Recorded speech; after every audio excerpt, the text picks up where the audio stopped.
محترم سامعین و ناظرین، بہت سارے ہمارے دوست یہ کہتے رہتے ہیں کہ کوئی وظیفہ بتا دیں اچھے رشتوں کے لیے، بچی کا رشتہ نہیں ہو رہا یا بچے کا رشتہ نہیں ہو رہا۔ تو سب سے پہلی بات تو میں یہی کہوں گا کہ اللہ تبارک و تعالی جو بچے بچیاں جوان ہیں، اللہ نیک رشتے مقدر فرمائے۔ آپ وظیفوں سے پہلے آپ ایک کام اور کریں، وہ کام یہ ہے کہ آپ رشتوں کی چھان بین اچھی طرح سے کریں۔ جہاں آپ رشتہ کر رہے ہیں وہاں کی چھان بین اچھی طرح کریں۔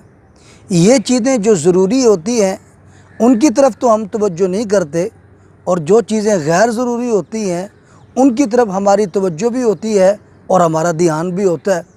تو چنانچہ استخارہ بھی کرنا چاہیے، استشارہ بھی کرنا چاہیے۔ ان دونوں میں پھر جو زیادہ اہم ہے وہ استشارہ، یعنی کہ مشورہ طلب کرنا ہے، رائے معلوم کرنا ہے، مشورہ کرنا ہے۔ تو ان چیزوں کے اوپر آپ سوچ فکر بچار کریں جب رشتے کرنے سے پہلے۔ اور اگر کوئی اچھا رشتہ نہیں مل رہا تو اس کے لیے میں ایک دو وظائف آپ کی خدمت میں عرض کر دیتا ہوں، ان وظائف کا اہتمام کریں۔ انشاءاللہ العزیز اللہ رب العزت کرم نوازی فرمائیں گے اور اچھا رشتہ انشاءاللہ العزیز مل جائے گا۔ سب سے پہلا وظیفہ تو یہ ہے کہ ایک دعا ہے قرآن کریم کی صورت شعراء کی آخری آیات ہیں۔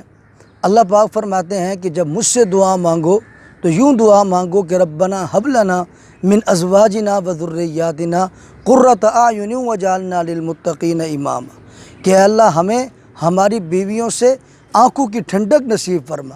اب بیوی ہوگی تو اولاد ہوگی۔ اب اللہ رب العزت سے یہ دعا اس لیے بھی ہو سکتی ہے کہ رشتے کے لیے، اب جس بچے کا رشتہ نہ ہو رہا ہو وہ بھی یہ دعا پڑھ سکتا ہے، جس بچی کا رشتہ نہ ہو رہا ہو وہ بھی پڑھ سکتا ہے، والدین بھی پڑھ سکتے ہیں، اور جس کا رشتہ ہو گیا ہے اور ہو جانے کے بعد تعلقات کے اندر اگر خرابی ہے تو پھر بھی یہ دعا پڑھیں، انشاءاللہ وہ تعلق بھی بہتر ہو جائے گا۔ اگر اللہ رب العزت نے رشتے تو ہو گئے ہیں اور کافی عرصہ ہو رہا ہے، اولاد نہیں ہو رہی، تو اولاد کے لیے بھی یہ بہترین وظیفہ ہے، اور اسی طرح انسان کی زندگی کو نیک کرنے کے لیے بھی یہ وظیفہ ہے۔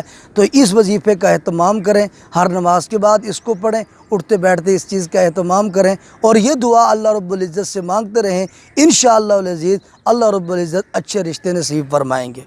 ایک اور وظیفہ آپ نوٹ فرما لیں کہ جس کی بیٹی کا یا بیٹے کا کوئی رشتہ نہ آتا ہو، یا آتا ہو تو بیچ میں رکاوٹ پڑ جاتی ہو، لوگ آتے ہیں اور دیکھ کر کے چلے جاتے ہیں اور پھر بھی کام نہیں بن رہا، تو اس کے لیے یہ ہے کہ وہ روزانہ سورۃ الرحمن کو 3 مرتبہ پڑھیں۔ کوئی وقت آپ مقرر کر لیں، فجر کے بعد پڑھ لیں، ظہر کے بعد پڑھ لیں، کسی بھی وقت پہ پڑھ لیں، لیکن پڑھنا ہے 3 مرتبہ سورۃ الرحمن کو آپ پڑھیں۔ انشاءاللہ العزیز آپ کو جلد ہی کامیابی نظر آئے گی۔ حضور پاک صلی اللہ علیہ وسلم نے فرمایا سورۃ الرحمن قرآن کریم کی دلہن ہے۔ اب اس سورت کا اہتمام فرمائیں روزانہ 3 مرتبہ۔ انشاءاللہ العزیز بچہ ہے یا بچی ہے، اس کے والدین پڑھ سکتے ہیں وہ پڑھیں، وہ خود پڑھ سکتے ہیں وہ پڑھیں، انشاءاللہ العزیز اچھا رشتہ آ جائے گا۔ ایک اور دعا ہے، اس کا بھی اگر آپ اہتمام فرما لیں، یہ میں بتا اس لیے رہا ہوں 2 3 4 تاکہ آپ کو جو آسان لگے آپ اس میں اپنے آپ کو انٹرسٹ پیدا کر کے اس چیز کے اندر آپ وقت اپنا صرف کر لیں۔ جس کے بیٹے یا بیٹی کا نکاح نہ ہوتا ہو تو اس کو چاہیے کہ وہ 21 دن تک 313 مرتبہ یہ دعا پڑھے، امن یجیب المضطر اذا دعاہ ویکشف السوء۔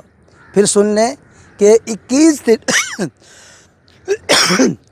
دن تک 313 مرتبہ روزانہ یہ دعا پڑھنی ہے، امن یجیب المضطر اذا دعاہ ویکشف السوء ویکشف السوء تک بس۔ انشاءاللہ العزیز بہت جلد رشتہ آ جائے گا۔ اور ایک دعا ہے فَإِنَّ مَعَ الْعُسْرِ يُسْرًا، قرآن کریم کی آیت مبارکہ فَإِنَّ مَعَ الْعُسْرِ يُسْرًا، إِنَّ مَعَ الْعُسْرِ يُسْرًا۔ بچیوں کے رشتوں میں رکاوٹ ہے یا کاروبار کے اندر کوئی تنگی ہے تو اس وظیفے کا آپ اٹھتے بیٹھتے اہتمام رکھیں، انشاءاللہ العزیز رشتوں کی رکاوٹ بھی دور ہو جائے گی۔ اور اسی طرح انشاءاللہ العزیز کاروبار میں جو نقصان ہے یا کاروبار میں جو مسائل ہیں انشاءاللہ العزیز وہ بھی ختم ہو جائیں گے۔ تو یہ چند ایک وظائف میں نے آپ کی خدمت میں عرض کر دیے ہیں، ان میں جو آپ کو آسان لگے، جس طرح آپ کو سہل لگے آپ اس کو اختیار فرمائیں، لیکن اس کے ساتھ یہ چیزیں، ان چیزوں کا بھی اہتمام کریں۔ یہ چیزیں بھی ضروری ہیں لیکن اس کے ساتھ ساتھ ہماری چھان بین اور تحقیقات بھی ضروری ہیں۔ اللہ پاک ہمیں سمجھ کی توفیق نصیب فرمائے۔